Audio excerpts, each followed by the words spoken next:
Osrednje sporočilo današnjih raziskav z področja pismenosti oziroma pisnih spretnosti odraslih je, da to, kar ljudje vedo in kar počnejo s svojim znanjem, bistveno vpliva na njihove možnosti v življenju. Porazdelitev spretnosti branja pa pomembno vpliva na porazdelitev ekonomskih in socialnih rezultatov v družbi. Povprečna urna postavka delavcev, ki obvladajo kompleksno sklepanje in znajo vrednotiti sporočila in argumente v pisnih besedilih, je več kot 60% višja kot pri delavcih, ki zmorejo v najboljšem primeru brati le sorazmerno kratka besedila in v njih poiskati eno samo informacijo. Vendar učinki spretnosti ne vplivajo le na zaslužek in zaposlitev, temveč tudi na številne druga področja. V vseh državah je za posameznike z nižjo ravnjo spretnosti branja bolj verjetno, da bodo brezposelni, da bodo nižjega ekonomskega statusa, slabšega zdravja in da bodo manj družbeno aktivni. Takšni posamezniki tudi redkeje zaupajo drugim ljudem. Zato vlade potrebujejo jasno sliko, ne samo o tem, kako se spreminja trg dela in gospodarstva, ampak tudi o tem, v kolikšnem obsegu se njihovi državljani opremljajo znanjem in spretnosti, ki so potrebne v 21. stoletju, ter kakšne so njihove spretnosti branja. O vsem tem bo spregovorila magistra Estera Možina, raziskovalka na Andragoškem centru Slovenije in nacionalna koordinatorica raziskave o pisnih spretnostih odraslih PIAK. Danes pogosto slišimo, da je spretnost branja dejavnik uspešnosti pri učenju in da je bralna pismenost nekako temelj vseh drugih pismenosti. Zakaj? Torej, s trditvijo, da je spretnost branja oziroma bralna zmožnost temelj učenja in razvoja pismenosti nasploh, se osebno zelo strinjam.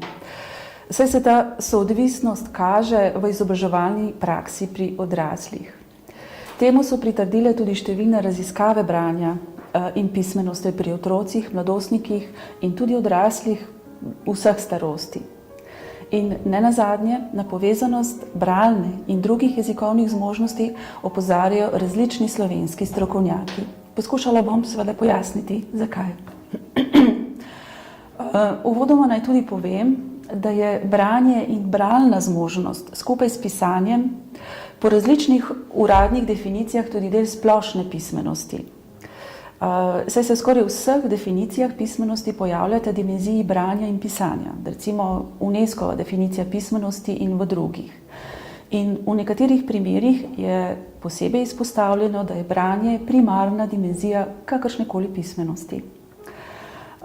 Naj še dodam, da je tudi v predlogu nacionalne strategije za razvoj bralne pismenosti, ki se je pripravljala v letih 16 in 17 na pobudo Ministrstva za izobraževanje, posebej zapisano, da bralna pismenost omogoča in spodbuja osebnostni razvoj, socialno vključenost posameznikov v skupnost in seveda tudi učinkovit ekonomski razvoj družbe. Nadalje piše tudi, da je bralna pismenost podlaga vsem drugim vrstam pismenosti. Ampak pojdimo nazaj. Torej, najprej bi začela s tem, da živimo v času in svetu, ko smo pravzaprav od jutranjega prebujanja do nočnega odhoda na spanje neprestano obdani z besedili. Bodisi da so to tiskana, bodisi digitalna. Od nas se pričakuje, da obvladamo branje raznovrstnega gradiva, od medmrežja, branja besedil na televiziji, telefonih in mobilnih napravah, časopisih, branje strokovne, znanstvene literature, seveda do branja različnih umetnostnih, literarnih besedil. Raznovrstna gradiva zahtevajo od nas poznavanje in uporabo različnih bralnih strategij, s pomočjo katerih v bistvu razumemo prebrano. To pa je lahko iskanje informacij v turističnih prospektih, branje navodil za priključitev aparata, študij učnega gradiva za izpit in druge stvari. Mogoče recimo branje tudi za užitek.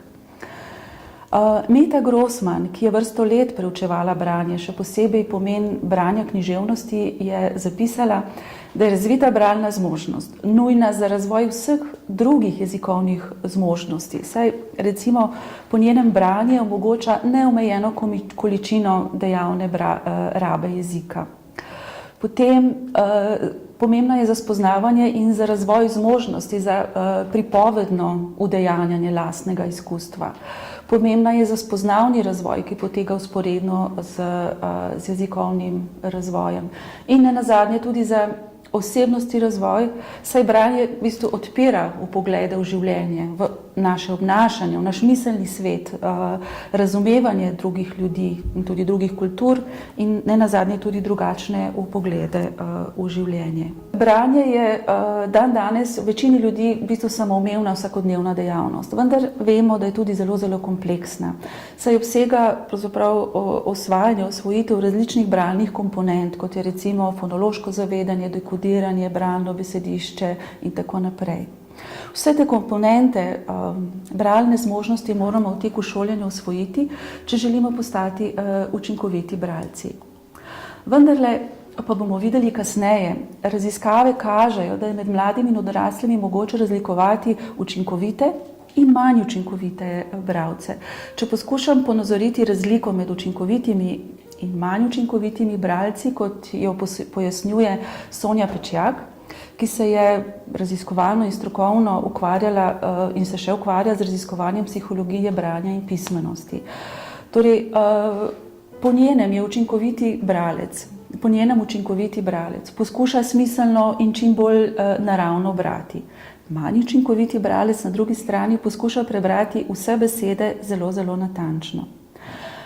Potem učinkoviti bralec lahko med branjem spremlja smiselnost in koherentnost besedila, ki ga bere. Na drugi strani manj učinkoviti bralec spremlja in natančno pretvarja črke v besede in pravilno bere.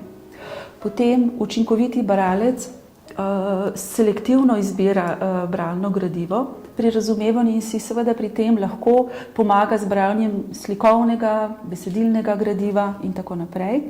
Medtem ko manj učinkovit bralec poskuša besedilo razumeti samo iz tega, kar piše, ne pomaga si ali pa v manjši meri si ne pomaga slikami in drugim grafičnim gradivom. Zdaj, učinkoviti bralec tudi poskuša popraviti napake, ki vplivajo recimo na pomen prebranega, medtem ko manj učinkoviti bralec sicer poskuša popraviti napake, da prebrano zveni kot beseda, vendarle pa pri tem ne upošteva, ali gre za pravilen pomen v kontekstu ali ne. Torej, vemo tudi, da učinkoviti, dobri bralci berejo besedilo po kosih sceloma, medtem ko manj učinkoviti bralci berejo črko za črko, da lahko preberejo besedilo do konca. Se pravi, če povzamem, manj učinkoviti bralec se ukvarja predvsem s procesom dekodiranja, kako bo prebral črke in jih pravilno pretvoril v glasove, pri čemer pa izgublja pomen prebranega. Poleg tega ne pozna in tako tudi ne uporablja različnih bralnih strategij ter ne obvlada različnih bralnih tehnik glede na pomen branja. Vsa besedila bere togo, na enak način.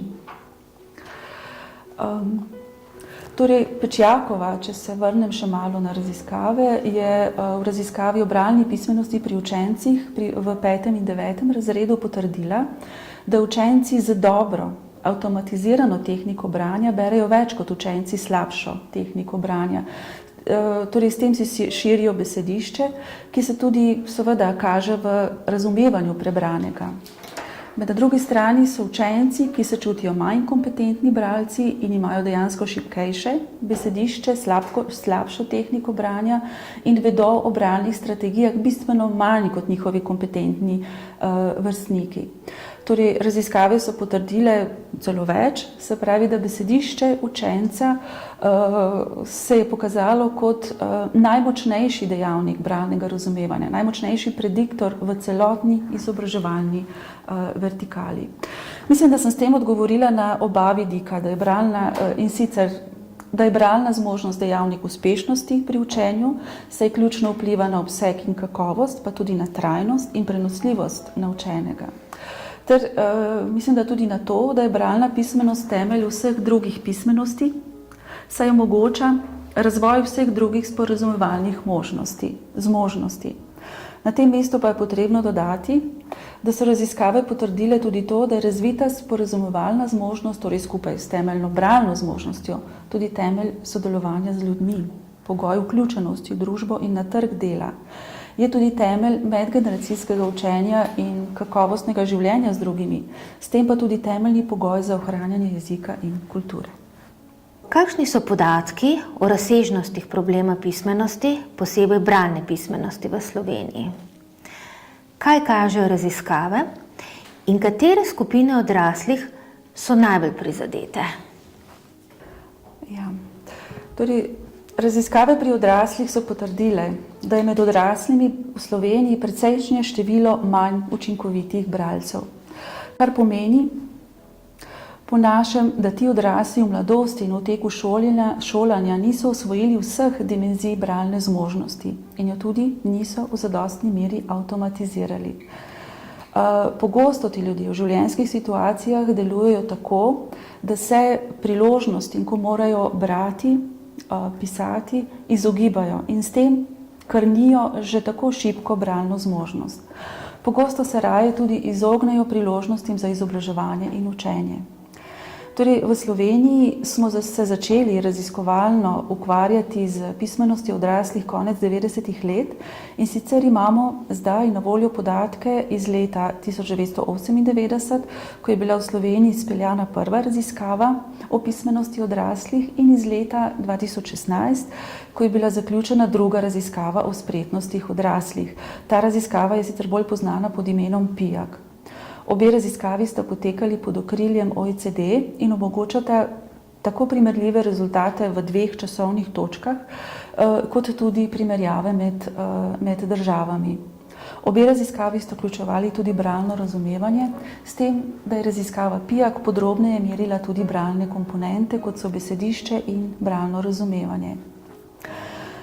Torej, raziskavi spretnosti odraslih PIAAC, ki nekateri pravijo tudi PISA za odrasle, ta raziskava preučuje, kako odrasli obvladujejo tri ključne spretnosti za obdelavo informacij, in sicer besedilne spretnosti, matematične spretnosti in spretnosti reševanja problemov v tehnološko bogatih okoljih. Raziskava je zbirala tudi podatke in informacije o tem, kako odrasli svoje spretnosti uporabljajo v delovnem življenju, kako so vključeni na trg dela ter o nekaterih drugih vidikih njihovega življenja. Torej, mogoče dodam še to, da je raziskava PIAAC najmodernejša raziskava na področju izobraževanja odraslih v zgodovini. Do zdaj je v njej sodelovalo več kot 200 tisoč odraslih v starosti od 16 do 65 let in sicer skupaj v 33 državah sveta. Torej, v raziskavo PIAAC smo v Sloveniji vključili reprezentativen vzorec odrasle populacije, ki živi v Sloveniji, se pravi tudi v starosti od 16 do 65 let, torej v bistvu vitalni del delovne sile. Kakšno torej stanje pismenosti odraslih v Sloveniji? Torej, če primerjamo rezultate o pismenosti odraslih v dveh časovnih točkah, se pravi leta 1998 in 2016, ugotovimo, da so se dosežki odraslih na področju bralnega razumevanja v Sloveniji opazno izboljšali približno v zadnjih dveh desetletjih. Kljub temu pa rezultati zadnje raziskave kažejo, da približno 1/3 odraslih, starih 16 do 65 let v Sloveniji dosega najnižje ravni bralnih in matematičnih spretnostih. Torej, če to pretvorimo za lažjo predstavo v absolutne številke, to pomeni 400 tisoč odraslih v tej starosti v Sloveniji. Torej, ti odrasli so, vsaj po rezultatih raziskave PIAAC, zmožni prebrati krajša in preprosta besedila, zmorejo opraviti osnovne računske operacije. Torej, Če mogoče ilustriram stanje še z nekaterimi drugimi podatki, torej starejši odrasli v Sloveniji v bistveno večjem obsegu izkazujejo nizke dosežke. Kljub temu, da je Slovenija, bomo rekla, v 2 desetletjih bistveno zmanjšala razlike v dosežkih med starostnimi skupinami, kar je zagotovo pripisati dvigu izobrazbene ravni v zadnjih 10 letih, kot tudi kakovosti izobraževanja. Kljub temu pa še vedno eden od 5 odraslih, starih od 25 do 34 let, dosega najnižje dosežke. Ter obenem eden od 4 odraslih od 34 do 44 let. Torej, ti podatki vsekakor niso obetajoči za prihodnje gospodarske in tehnološke izzive, ki čakajo Slovenijo. Torej, poleg tega, skoraj 500 000 odraslih v Sloveniji, ki izkazujejo nizke dosežke pri uporabi in reševanju problemov sodobno tehnologijo. To pomeni 40%, kar je več kot v večini drugih držav, dosega najnižje dosežke, kot sem rekla. Torej, na prvi ravni, se pravi na ravni najnižjih dosežkov, so ti odrasli sposobni uporabljati le splošno razširjene in znane tehnološke aplikacije, kot so recimo elektronska pošta, spletni brskalnik, ter reševati probleme, ki vključujejo zelo, zelo malo korakov, kot je recimo preprosto sklepanje in malo in nič navigacije, recimo v nekem tehnološkem okolju. Torej, odrasle z nizkimi dosežki najdemo v vseh starostnih skupinah, v vseh izobrazbenih kategorijah, zaposlitvenih statusih, panogah ter v geografskih območjih. Raziskava pa je razkrila nove ranljive ciljne skupine z vidika nizkih dosežkov, ki jim v preteklosti v dosedanji izobraževalni praksi z vidika razvoja zmožnosti, pismenosti nismo namenjali posebne pozornosti. To so med drugim odrasli s srednjo poklicno izobrazbo, torej precejšen delež odraslih s končano srednjo poklicno izobrazbo najdemo med tistimi, ki imajo nizke dosežke. V manjšem obsegu najdemo nizke dosežke tudi med odraslimi z visoko izobrazbo. Potem velik delež odraslih z nizkimi dosežki med priseljenci, z nizko izobrazbo, med neaktivno populacijo, ki je še v aktivni dobi, to so recimo prejemniki različnih socialnih transferjev, med zgodaj upokojenimi odraslimi, ki so na nek način neaktivni na trgu dela, potem posamezne druge skupine izobraževalno nedejavnih odraslih, se pravi, to so tisti odrasli, ki se po začetnem izobraževanju nikoli več niso vračali v izobraževanje, tisti odrasli, ki sploh ne uporabljajo sodobnih tehnologij, in, bom rekla, s postopoma z analizami odkrivamo tudi nove ranljive ciljne skupine. Ali je mogoče na podlagi rezultatov raziskav sklepati, kateri so razlogi za neugodno stanje bralne pismenosti odraslih v Sloveniji? Glede na podatke, ki sem jih predstavila prej, se pokaže, da je pojav nizkih dosežkov na področju, ki so bila merjena v raziskavi PIAAC, v bistvu množičen. Zato tudi odgovor na to vprašanje ni enostaven in ni enoznačen. V tem trenutku tudi ne moremo trditi, da ga razumemo v vseh njegovih razsežnostih. Torej, vedeti je treba, da smo v vzorec raziskave vzeli odrasle rojene po letu 1949, se pravi odrasle stare 65 let in manj, ki so se v bistvu šolali v zelo različnih političnih in izobraževalnih sistemih. Tudi svojo delovno kariero vso svojo delovno kariero so delali v industrijskem tipu dela, ki je zahtevalo običajno le malo učenja za upravljanje dela in podobno. Zajeli smo v raziskavo seveda tudi tiste, ki so bili rojeni že v novi Sloveniji, se pravi že v dobi informatike in globalnega povezovanja sveta. Torej, na podlagi rezultatov raziskave PIAAC bodo morale biti opravljene še različne, bolj poglobljene analize, da bomo scela razumeli, zakaj je v Sloveniji stanje na področju spretnosti tako zelo neugodno. Torej, rezultati, ki jih je razkrila raziskava PIAAC, kjer se je pokazalo, da imajo odrasli v starosti od 16 do 65 let na področju besedilnih, matematičnih spretnosti in spretnosti reševanja problemov v tehnološko bogatih okoljih v povprečju nižje dosežke od, bom rekla, od dosežkov, povprečnih dosežkov v državah OECD, so na nek način presenetljivi. Torej, če vzamemo v obzir rezultate raziskave pismenosti PISA pri mladih, to so 15-letniki, namreč zadnje merjenje je pokazalo, da so mladi v Sloveniji zelo napredovali in da dosegajo že približno povprečne rezultate, kot so rezultati v državah, kot so mednarodni rezultati. Kaj je torej problem danes v Sloveniji pri odraslih, da so rezultati bistveno slabši? Oziroma, da je napredek v spretnostih odraslih, ki ga opazujemo v bistveno daljšem obdobju, kot ga beleži PISA, ni bil večji. Torej, raziskovalci si postavljamo vprašanja, zakaj pravzaprav gre, kaj je prispevalo k temu. Ali gre pri odraslih za problem slabe motivacije nasploh za pridobivanje spretnosti, oziroma ali v Sloveniji prevladujejo taki delovni pogoji, ki v bistvu pospešujejo usihanje spretnosti v sferi dela, in ali mogoče so temu prispevali tudi neugodni življenjski pogoji, ki v bistvu pospešujejo usihanje spretnosti v vsakdanjem življenju, torej to pomeni izven dela. Torej, vidite, da pri iskanju odgovorov na tako stanje v Sloveniji in morebitnih rešitev razmišljamo nekoliko širše. Tako med drugim ugotavljamo, naprimer, da smo za začetno izobraževanje otrok in mladine poskrbeli odlično. Torej, to, kot rečeno, kažejo tudi rezultati nacionalnih in mednarodnih testiranj. Ne moremo pa se strinjati, da je tudi izobraževanje odraslih v Sloveniji povsem enakovreden sistem izobraževanja mladini.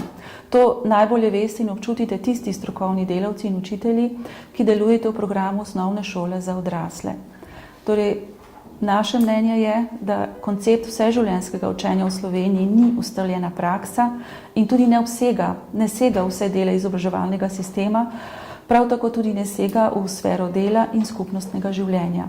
Stanje se seveda zelo spreminja in izboljšuje, kar je seveda prav, vendar v preteklosti, kamor tudi segajo rezultati te raziskave, temu ni bilo tako.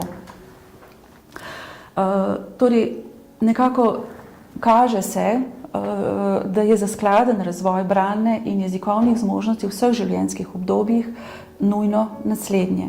Se pravi, najprej ustrezne spodbude v družini od najzgodnejšega otroštva dalje. Zatem zagotovo dolžina in kakovost začetnega formalnega izobraževanja. Nadalje spodbudno delovno okolje, ki v bistvu omogoča in spodbuja odrasle zaposlene k nadaljnjemu učenju v okviru samega dela in tudi nadaljnjega izobraževanja in usposabljanja za delo. Ter tudi spodbudno življenjsko okolje, ki omogoča nadaljnje učenje in izobraževanje za različne osebne potrebe. Torej, zgolj statistično, če pogledamo zgolj z vidika statističnih podatkov, v največji meri vpliva na dosežke odraslih v Sloveniji dolžina in kakovost začetnega izobraževanja, izobrazba staršev ter starost. Seveda pa delovanje teh dejavnikov zelo kompleksno in ga je potrebno razumeti in pojasnjevati s previdnostjo.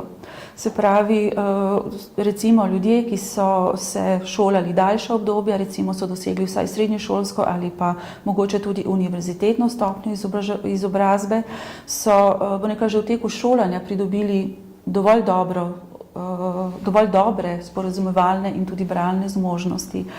Nadalje, vključeni so v sfero dela in na delovna mesta, ki so zahtevna in od njih zahtevajo nadaljnje učenje in izobraževanje. Poleg tega tudi kakovost življenja, ki ga živijo, nekako jih sili, navaja k temu, da berejo, pišejo, uporabljajo različne informacijske vire. Tako da izobrazbo samo po sebi ne moremo gledati izolirano, temveč v priložnostih, ki jih omogoča posameznikom tekom življenja. Se pravi, želela bi pa dodati še nekaj, kar je mogoče specifično za to raziskavo, namreč pokazalo se je, da pogostejša raba spretnosti pri delu vodi k višjemu dohodku, boljšemu zadovoljstvu z delom in posledično tudi k večji produktivnosti. To je pravzaprav precejšnja novost. Torej, mi smo opazovali pravzaprav te ekonomske in različne socialne, bom rekla, dejavnike, vedno samo v povezavi z doseženo stopnjo izobrazbe. Raziskava PIAAC pa je pravzaprav jasno pokazala, da tudi raba spretnosti pri delu vpliva na te kazalnike. In to je seveda zelo dobra informacija za področje izobraževanja, po drugi strani pa tudi za področje dela. Saj to pomeni, da lahko tudi v sferi dela, z primerno organizacijo dela, z primernimi spodbudami, lahko prispevamo k ohranjanju spretnosti, tudi če ne vključujemo odrasle v različna izobraževanja. Program Osnovna šola za odrasle je le eden od programov, ki je na voljo odraslim in obsega tudi razvoj sporazumevalnih zmožnosti. Seveda pa je namenjen le tistim, ki niso pridobili osnovnošolske izobrazbe. To pomeni le nekaj 100 odraslim na leto. Ali imajo odrasli v Sloveniji še kakšne druge možnosti in priložnosti za razvoj bralnega razumevanja? Ja, tudi odgovor na to vprašanje ni povsem enostaven.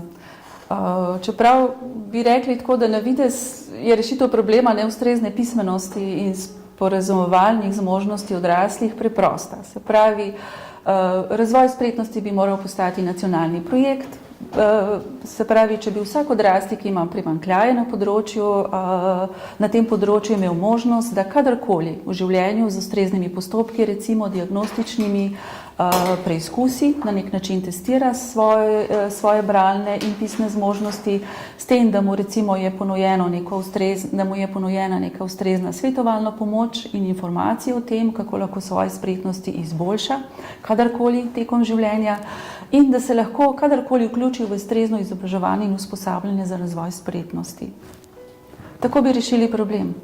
Torej, v Sloveniji, kot rečeno, je problem množičen in zato je tudi jasno na nek način nam že postalo, da tega problema ne bo mogoče rešiti samo z izobraževanjem. Glede na to, da odrasli svoje spretnosti razvijemo tudi pri delu in vsakodnevnem življenju, bo potrebno k temu nacionalnemu projektu nujno pritegniti vsaj delodajalce in sindikate ter lokalne skupnosti, saj nekako začenjamo se zavedati, da brez usposobljenih človeških virov si ne bomo mogli omisliti gospodarskega napredka, osebne blaginje in tudi nesožitja med ljudmi. Torej, povedati je treba, da je Slovenija že sprejela številne zaveze in strategije, kot je recimo strategija spretnosti v sodelovanju z OECD, potem že omenjena strategija nacionalne strategije bralne pismenosti, potem recimo lahko omenimo tudi nacionalni program za jezikovno politiko, nacionalni program izobraževanja odraslih. Torej vse to v bistvu odpira nove izobraževalne priložnosti za odrasle tudi v Sloveniji. Torej, mogoče bi bilo na tem mestu smiselno, da omenim, da je recimo v nacionalni strategiji bralne pismenosti, ki je zaenkrat še v fazi predloga, da so zapisani cilji razvoja bralne pismenosti pri odraslih, ker je med drugim rečeno, da je treba odrasle motivirati glede na njihovo izhodiščno bralno pismenost za branje in kritično vrednotenje prebranih besedil. Da jim je treba omogočiti branje in razvoj bralne pismenosti v različnih okoliščinah in tudi za različne namene. Da je treba omogočati spodbudno bralno okolje za razvoj bralne kulture, da jih je treba spodbujati za vključevanje v skupinske in recimo medgeneracijske oblike branja, da je treba razvijati različne oblike individualnega vrednotenja bralne pismenosti in tako naprej. Ampak, če se vrnemo nazaj k izobraževalnim priložnostim, torej, mogoče ni odveč, da spomnim, da je raziskava PIAAC med drugim pokazala, da odrasli, ki imajo najnižje dosežke v pismenosti, v večini primerov niso motivirani in se ne udeležujejo izobraževanja in usposabljanja. Torej, pokazala je tudi, da da bi se nekateri odrasli sicer želeli vključevati v izobraževanje, so motivirani, pa jim to preprečujejo nepremostljive ovire, recimo finančni razlogi, mogoče in recimo pomanjkanje časa. To sta dva ključna razloga, ki so jih odrasli navajali. Torej, te izsledke je nujno potrebno vzeti v obzir, ko se načrtujejo različni izobraževalni ukrepi za odrasle.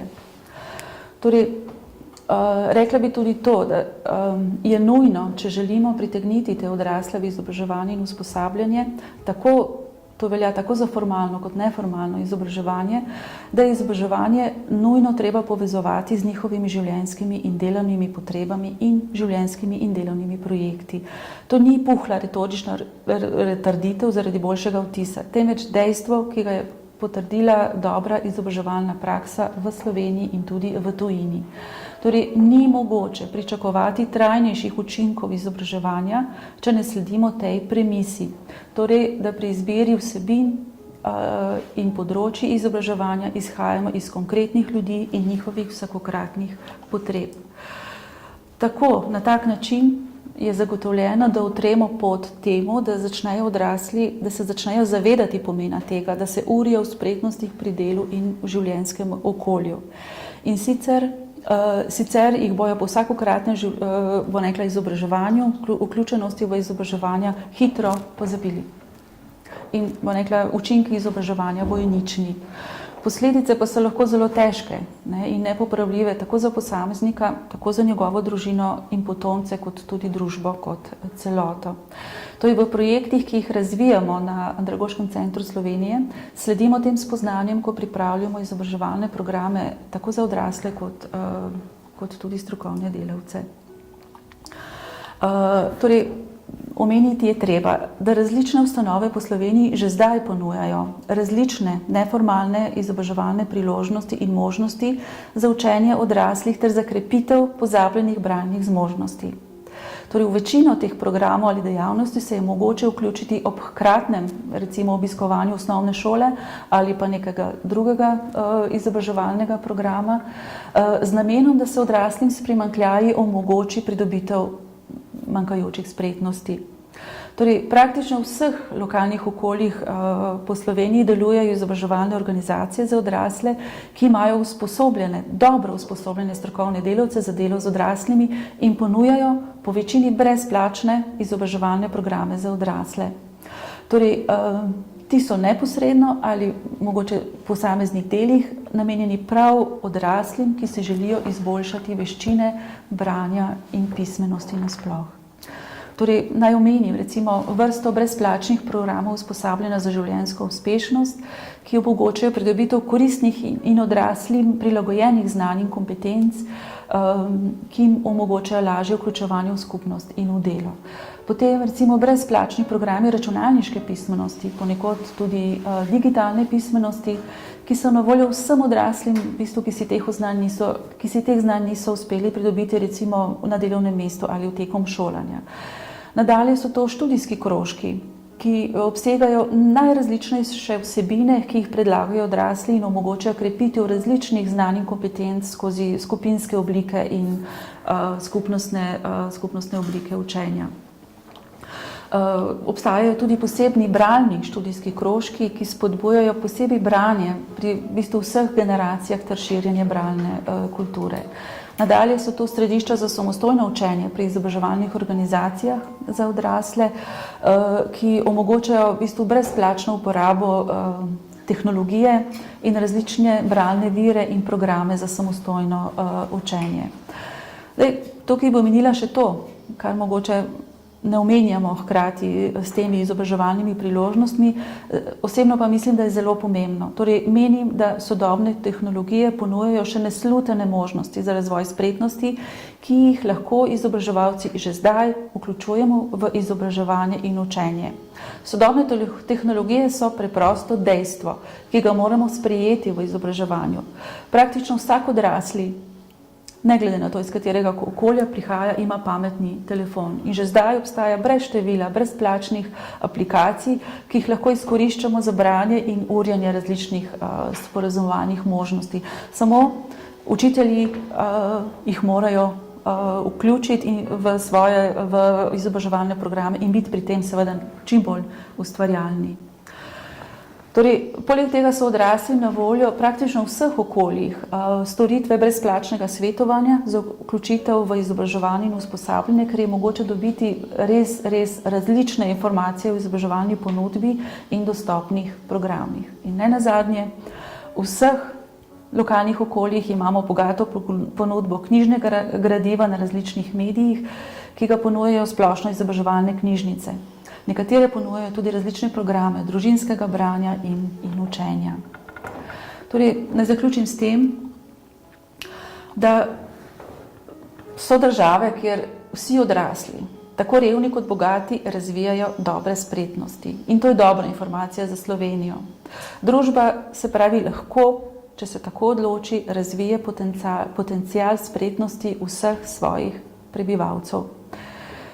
Po drugi strani je družba tudi dolžna zagotoviti svojim odraslim članom razvoj spretnosti.